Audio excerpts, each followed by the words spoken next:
Hello you spices, it's your boy Tigon. We're back with another video, and yeah, I'm gonna be teaching you how to control a high sensitivity sniper sensitivity. So I'm gonna show you guys this, and it was actually really interesting because, to be honest, I kind of just relearned it myself. So let's go ahead and do it.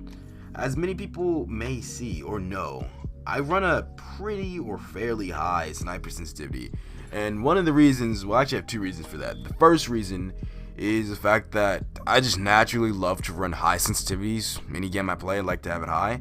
And then my second reason for that is I'm on phone, so I kind of need a high sensitivity. Like, if you're on a phone, you pretty much, I mean, you don't need it, but it's better for you to run a high sensitivity or gyro or something like that. So that is why I do run a high sensitivity. Both of those two reasons. It just helps overall, and there's less dead zones, which I think I may have said in the video, but dead zone essentially where, oh snap, I don't have any more space, I can't move anymore.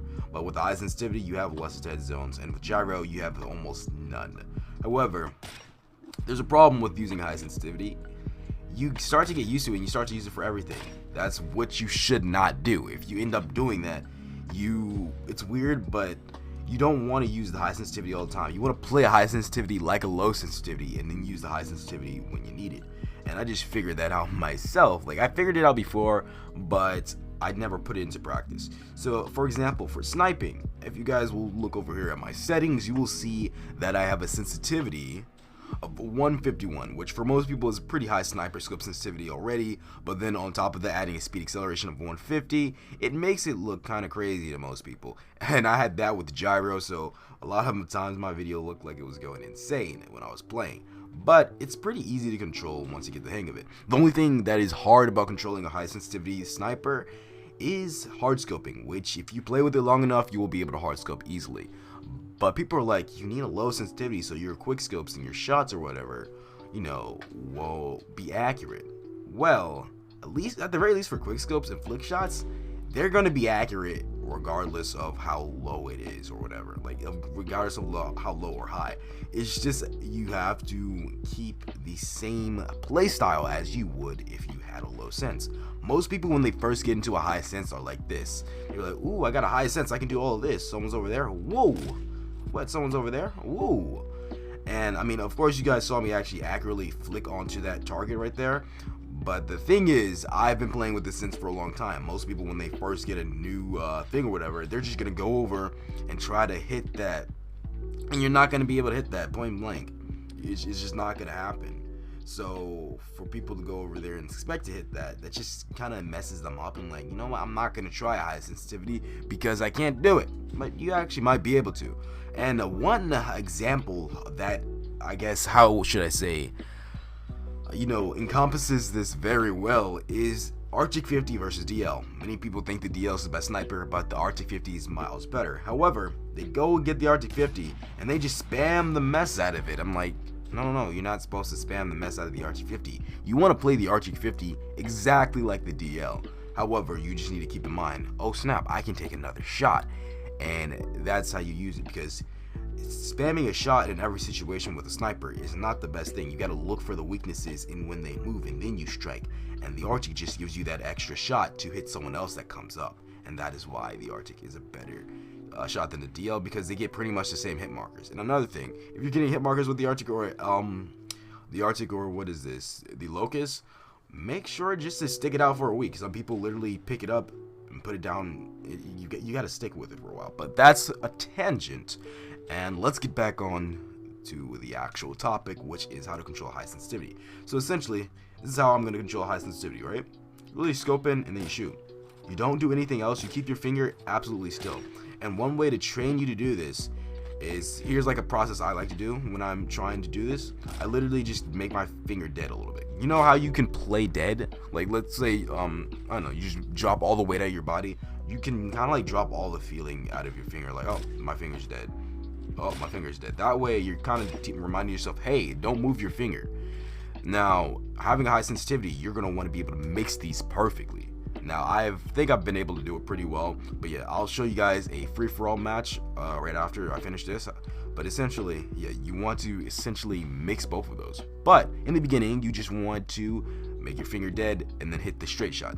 After that, you want to be able to hit those flick shots very well, but this high sensitivity allows me to really have no dead zones, and I absolutely love it. And here's a way you can actually learn it pretty fast. Every time you see yourself flicking onto something, so let me do it, he's over there. Instead of flicking to do that, you should have took this crosshair right here and dragged it along to as close as possible and then scoped in instead of flicking onto it. That's what a lot of people do when they get a high sense. So a way to make sure you do that is literally just go do 5 push-ups every time you do it. Run a casual, do 5 push-ups. If you end up doing it 10 times, that's 50 push-ups. And do those 50 push-ups right then and there. And you know, if you don't play the game until you finish them. And of course, don't wait like an entire day because it kind of defeats the purpose. So yeah, literally do that.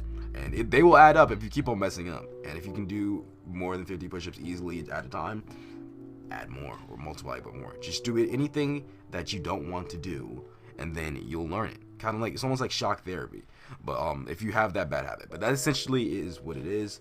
Now, since we have extra time, I may as well go show you guys how to use a high sensitivity AR.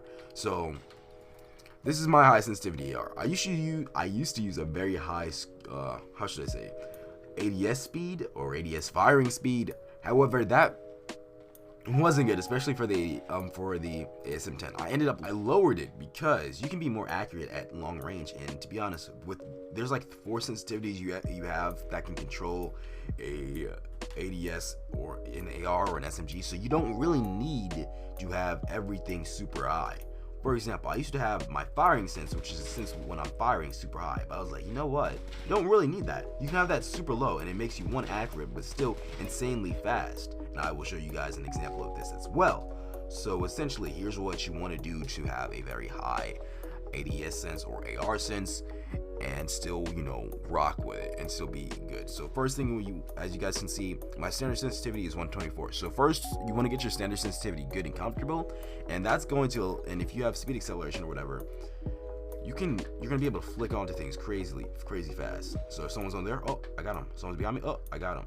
Now it doesn't have to be exact. Like some people like to make it a full 180. No, I don't like that. That I feel like, no, you'll be able to learn anything you put your mind to. It's really not that hard just to learn something different.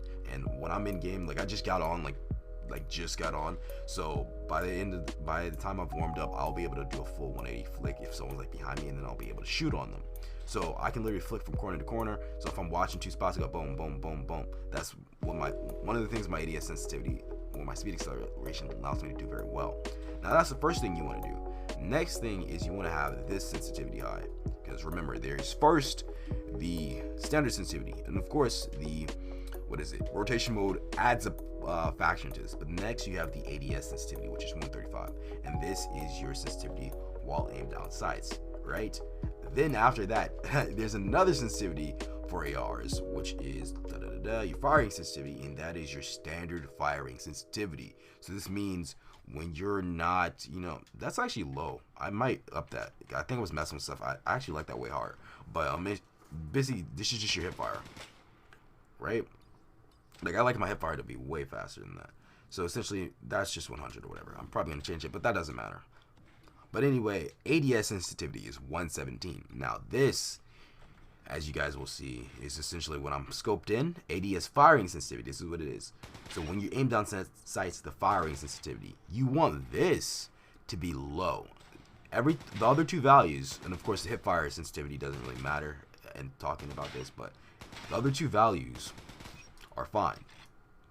And yeah, that's essentially it. So the other 2 values are fine. Just keep this low, and you should be able to play with a high sense and just flick on the targets and everything. It should be really fun also. Really fun to learn, I would say. Now, if we go back here, what is Hipfire for, right? What do you need Hipfire for? Hipfire is good for getting people that are in your corner. Instead of using gyro, or, you can use gyro for this or whatever, but instead of, trying to flick or move to another location, or just try to maneuver out, which are all good things, hip firing will allow you to attack the person that is very close to you. So let's say someone's running up on me, I don't have space, and my sense right here is too low. I'm just gonna unscope and turn into a hip fire.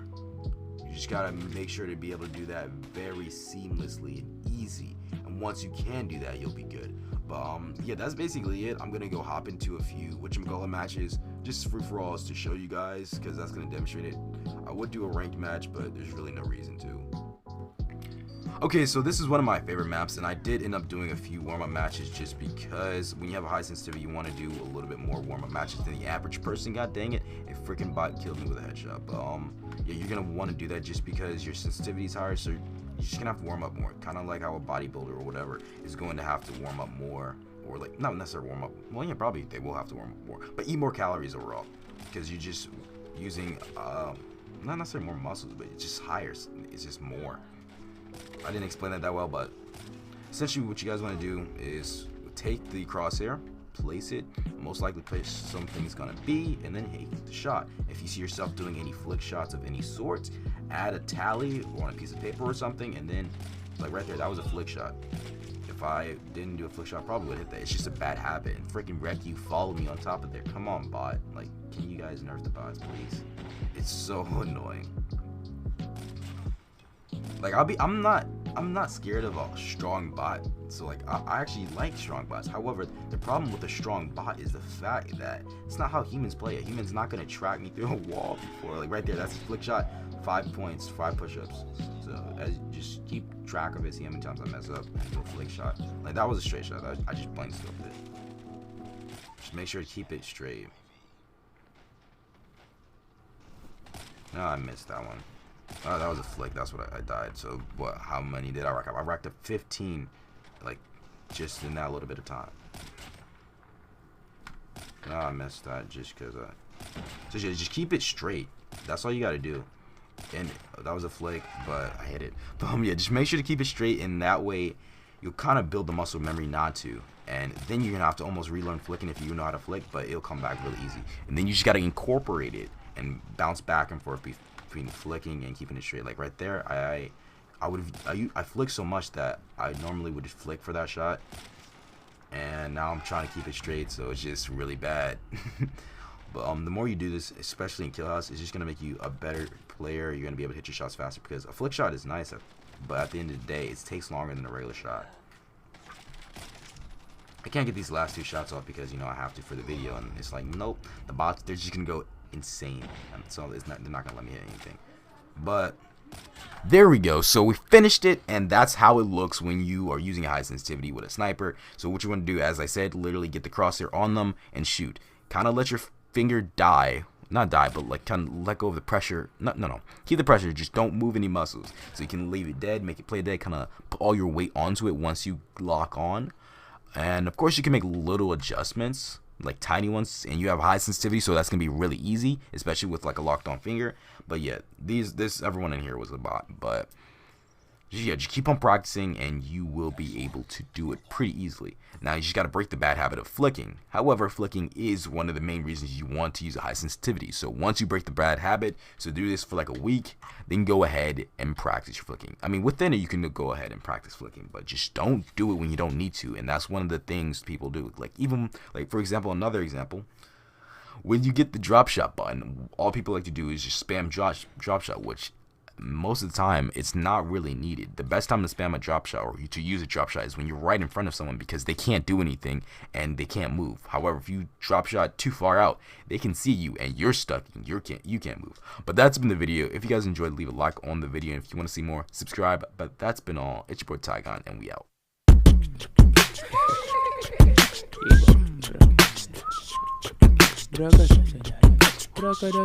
Bom, bom, bom.